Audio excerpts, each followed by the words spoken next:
तुझे भरोसा नहीं ना, तो फिर जा अपने कमरे में जाकर देख। तेरे पलंग के नीचे तुझे तेरी माँ की हड्डियाँ मिलेंगी। प्रभात दौड़कर अपने कमरे में जाता है और अपने पलंग के नीचे देखता है। वहां पर सचमुच एक कंकाल पड़ा हुआ था और उसके शरीर पर जो कपड़े थे वो प्रभात की माँ के थे। क्या बात है, आज तो आप सुबह से ही बहुत बिजी हैं। ऐसा क्या लिख रहे हैं? बस एक फैमिली की कहानी लिख रहा था। जैसे हमारी फैमिली है ना, तुम, माँ और मैं, लेकिन थोड़े अलग तरीके से, क्योंकि ये कहानी हॉरर है और इसमें जो आदमी है ना, मैंने उसकी बीवी को मार दिया है। मतलब कहानी में ऐसा लिखा है। और जानती हो, उसके बाद जो बीवी है ना, वो एक बुरी आत्मा बन जाती है। क्या बेटा, इस तरह की डरावनी कहानियां क्यों लिखता है तू? जानता है ना, हम जो सोचते हैं, जो लिखते हैं, हमारा दिमाग पूरा दिन वैसा ही होता रहता है। माँ, परेशान होने वाली क्या बात है? राइटर हूँ मैं, मेरा तो काम है कहानियाँ लिखना। और वैसे भी ये सिर्फ एक कहानी है माँ, कोई सच नहीं है। उसके बाद कुछ दिन बीत जाते हैं। एक रात प्रभात को अपने ऑफिस से लौटने में देरी हो जाती है। रात के लगभग 12 बजे हुए थे। प्रभात जैसे ही अपने घर पहुंचता है, उसने देखा कि उसकी पत्नी दुर्गा डाइनिंग टेबल पर उसका इंतजार कर रही है। आ गए आप? कब से आपका इंतजार कर रही थी। देखिए ना, खाना भी ठंडा हो गया है। अरे दुर्गा, आज तुमने अपने इतने लंबे लंबे बालों को खोलकर क्यों रखा है? तुम तो हमेशा अपने बाल बांध कर रखती हो। वो क्या है ना प्रभात, जब इंसान अपनी जिंदगी से मुक्त हो जाता है ना, तो उसे दूसरे सारे बंधन खोल देने चाहिए। इसलिए मैंने अपने बालों के बंधन भी खोल दिए। ये तुम किस तरह की बातें कर रही हो? तुम ठीक तो हो? मैं बिल्कुल ठीक हूँ प्रभात। अच्छा चलो खाना खाओ। वो क्या है ना दुर्गा, मुझे भूख नहीं है। ऑफिस में कुछ खा लिया था। कोई बात नहीं, मैं तुम्हारे लिए एप्पल काट देती हूँ, एप्पल खा लो। नहीं दुर्गा, मुझे नहीं खाना है, मेरा मन नहीं है यार। तभी अचानक से दुर्गा अपने हाथ में एक बड़ा सा चाकू लेकर प्रभात पर हमला कर देती है। प्रभात अपने आप को बचाने की कोशिश करता है। आज मैं तुझे नहीं छोड़ूंगी, तुझे अपने साथ लेकर जाऊंगी अपनी दुनिया में। ये क्या बोल रही हो तुम? तुम्हारा दिमाग खराब हो गया है। आखिर तुम हो कौन? दुर्गा अपनी गर्दन टेढ़ी करते हुए बोलती है। मैं दुर्गा हूँ, तुम्हारी पत्नी। ध्यान से देखो मेरी आंखों में।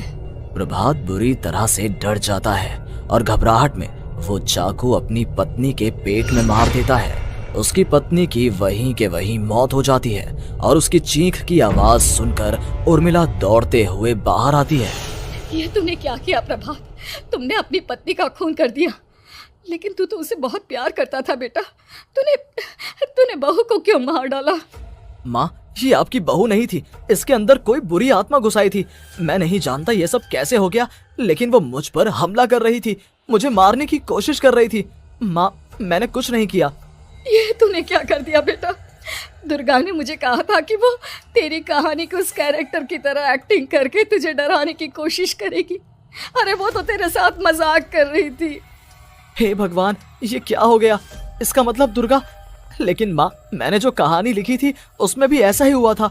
उस औरत ने अपने पति के साथ मजाक किया और गलती से उसके पति ने उसके पेट में चाकू मार दिया। मेरी कहानी सच कैसे हो सकती है? माँ, मुझे बहुत डर लग रहा है। अब ये सोच, दुर्गा की लाश का क्या करें हम? अगर गलती से भी ये बात बाहर फैल गई ना, तो तुझे पूरी जिंदगी जेल की सलाखों के पीछे रहना पड़ेगा। एक काम करते हैं माँ, हम घर के पीछे वाले बगीचे में उसकी लाश को दबा देते हैं। अगर कोई पूछेगा तो कह देंगे कि उर्मिला अपने मायके गई और फिर एक दिन हम भी अचानक यहाँ से कहीं दूर चले जाएंगे। कोई नहीं आएगा हमें पूछने, कोई नहीं आएगा माँ, बाद में जो होगा हम देख लेंगे। प्रभात अपनी माँ उर्मिला की मदद से दुर्गा की लाश को अपने घर के बगीचे में गाड़ देता है। कुछ दिन तो ऐसे ही बीत जाते हैं, लेकिन एक दिन अचानक रसोई से आ रही कुछ आवाजें सुनकर प्रभात की नींद खुलती है। प्रभात ने देखा कि वहां पर एक लंबे बालों वाली औरत दूसरी तरफ चेहरा करके खड़ी हुई थी। कौन है? कौन है वहां पर? अरे कौन हो तुम? मैं दुर्गा हूँ प्रभात। क्या हुआ? मुझसे इस तरह के सवाल क्यों कर रहे हो तुम? तुम दुर्गा नहीं हो सकती। दुर्गा तो... प्रभात, मैं तुम्हारी पत्नी हूँ, तुम मुझे कैसे भूल सकते हो? 4 दिन के लिए मायके क्या चली गई? तुम तो मुझे भूल ही गए। अब अगली बार ना मैं कहीं नहीं जाऊंगी। पता चला तुमने तो मुझे पहचानने से ही इनकार कर दिया। नहीं, तुम दुर्गा नहीं हो सकती। तुम दुर्गा हो ही नहीं सकती। मैं जानता हूँ ये सब क्या हो रहा है। मैंने अपनी कहानी में लिखा था कि उस आदमी की पत्नी की मौत के बाद एक बुरी आत्मा उसका रूप लेकर उसके घर में आ जाती है। तुम वही हो ना? और अचानक से खूबसूरत दुर्गा का चेहरा काला पड़ जाता है। उसकी आंखें लाल हो जाती हैं और पूरे शरीर पर बाल, लंबे नुकीले नाखून, उसके दोनों पैर उल्टे हो जाते हैं और बेहद डरावनी आवाज में वो चिल्लाकर कहती है, बुरी आत्मा, मेरा खून करके मुझे अपने ही घर में गाड़ कर तू मुझे बुरी आत्मा कह रहा है? मैं तुझे छोड़ूंगी नहीं। और अचानक से प्रभात के घर में बेहद डरावनी आवाजें गूंजने लगती हैं। घर में चारों तरफ बहुत सारी बुरी आत्माएं नजर आने लगती हैं। प्रभात घबरा कर अपनी माँ को आवाज देता है, माँ कहाँ है आप? जल्दी आइए माँ, देखिए ना ये सब क्या हो रहा है। प्रभात ने देखा कि अचानक से उसकी माँ कमरे से दौड़ कर आती है। क्या हुआ प्रभात? और ये लोग कौन है? इन सब की गर्दन टेढ़ी क्यों है? इनके बाल खुले हुए। प्रभात, ये सब लोग तो मुझे मरे हुए नजर आ रहे हैं। हाँ माँ, ये सब लोग मरे हुए ही हैं और ये ठीक वैसा ही हो रहा है जैसा मेरी कहानी में हुआ था। लेकिन मेरी कहानी के हिसाब से तो आप भी। अचानक से उर्मिला का रूप बदल जाता है। वो भी एक डरावने साए की तरह बन जाती है और बेहद डरावनी आवाज में चिल्ला चिल्ला कर कहती है, मर गई तेरी माँ। जानता है, कल रात जब तू सो रहा था ना, तो मैंने उसके शरीर का सारा खून पी लिया। अब बस हड्डियां बची है उसके शरीर में। नहीं, ऐसा नहीं हो सकता, ऐसा बिल्कुल नहीं हो सकता। मेरी माँ नहीं मर सकती। तुझे भरोसा नहीं ना? तो फिर जा, अपने कमरे में जाकर देख। तेरे पलंग के नीचे तुझे तेरी माँ की हड्डियां मिलेंगी।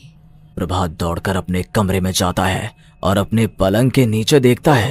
वहां पर सचमुच एक कंकाल पड़ा हुआ था और उसके शरीर पर जो कपड़े थे वो प्रभात की माँ के थे। माँ, अब मुझे कुछ करना पड़ेगा। लेकिन मेरी कहानी में लिखा था कि माँ की मौत मेरे हाथों से होगी, पर माँ तो पहले ही मर चुकी है और वो बुरी आत्मा मुझे भी मार देगी। नहीं, इससे पहले कि वो मुझे कुछ करे, मुझे उसका काम खत्म करना होगा। प्रभात अपने हाथ में बड़ा सा चाकू लेकर उस बुरी आत्मा पर हमला कर देता है जिसने प्रभात की माँ का रूप लिया हुआ था, और अगले ही पल वो नीचे गिर जाती है और उसके शरीर से खून बहने लगता है। ऐसा नहीं हो सकता, एक बुरी आत्मा के शरीर में तो खून होता ही नहीं है। तो क्या सच में मैंने अपनी माँ को मार दिया? लेकिन अभी कुछ देर पहले तो फिर वो कंकाल किसका है? और ये कौन है? मैं पागल हो जाऊंगा। और अपनी माँ की लाश, इसका मैं क्या करूं? लोग पूछेंगे तो मैं क्या जवाब दूंगा? तभी वहां पर दुर्गा का रूप लेकर जो आत्मा थी उसने प्रभात से कहा, गाड़ दे अपनी माँ को ले जाकर उसी जगह जहाँ तूने मेरा खून करके मुझे गाड़ दिया था। जा, चला जा। घबराया हुआ प्रभात पागलों की तरह अपनी माँ की लाश को लेकर बगीचे में गाड़ देता है। प्रभात की हालत पागलों जैसी हो जाती है। वो अपने आप को अपने घर में बंद कर लेता है। कहानी के हिसाब से तो आगे ये हुआ था कि कहानी लिखने वाले ने उन बुरी आत्माओं से डरकर आत्महत्या कर ली थी। तो क्या मैं भी मर जाऊंगा? क्या मैं भी आत्महत्या कर लूंगा? एक काम करता हूँ, मैं अपनी कहानी का अंत बदल देता हूँ। हाँ, ये मैंने पहले क्यों नहीं सोचा।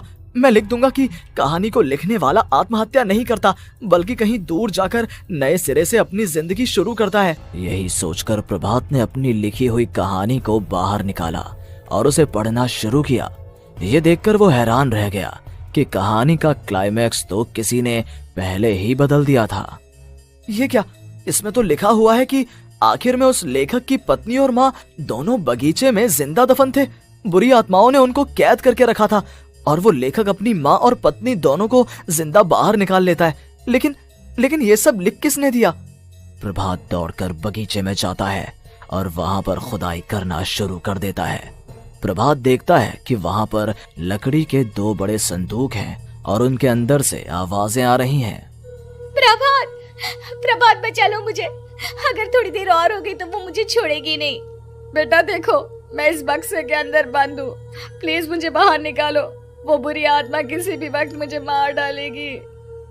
प्रभात वो दोनों बक्से बाहर निकालता है और अपनी पत्नी और माँ दोनों को आजाद करवा लेता है। लेकिन तभी वहां पर अचानक से एक बेहद डरावनी और खौफनाक दिखने वाली औरत आ जाती है। तुझे क्या लगा था इतनी आसानी से अपनी पत्नी और माँ को बचा लेगा? बस 5 मिनट और उसके बाद अमावस का चांद आसमान में आने ही वाला है। लेकिन तूने इन दोनों को बाहर निकाल लिया, अब तुझे मरना होगा। नहीं, मैं जानता हूँ मैं नहीं मरूंगा, और अब आगे क्या करना है ये भी मुझे पता है। प्रभात ये बहुत खतरनाक है, हमें मार डालेगी प्रभात, चलो यहाँ से। नहीं दुर्गा, अब मुझे अच्छी तरह से पता चल चुका है कि इस बुरी आत्मा से हम कैसे पीछा छुड़वा सकते हैं। और इतना कहकर प्रभात अपने हाथ में पकड़ी हुई सिंदूर की थैली उस बुरी आत्मा के ऊपर उछाल देता है। कुछ ही देर में वो जमीन पर गिरकर राख में बदल जाती है। ये सब क्या हो रहा था बेटा? ये सब तुम्हारी लिखी हुई इस कहानी की वजह से हुआ है ना? नहीं माँ, पहले मुझे भी ऐसा ही लगा, लेकिन बाद में पता चला कि बरसों पहले हमारे इस बगीचे की जमीन के अंदर किसी को जिंदा गाड़ दिया गया था, और बस उसी औरत की आत्मा हमें परेशान कर रही थी। उसी ने मेरे शब्दों में जान डालकर उस कहानी को जिंदा कर दिया था। मुझे माफ कर दो प्रभात, मैंने आपकी कहानी के साथ छेड़छाड़ की थी और उसे बदल दिया था। माफी मांगने की जरूरत नहीं है दुर्गा, तुम्हारे उस बदलाव की वजह से ही आज हम सब जिंदा हैं, क्योंकि आखिर में कहानी में वो हुआ जो तुमने लिखा था।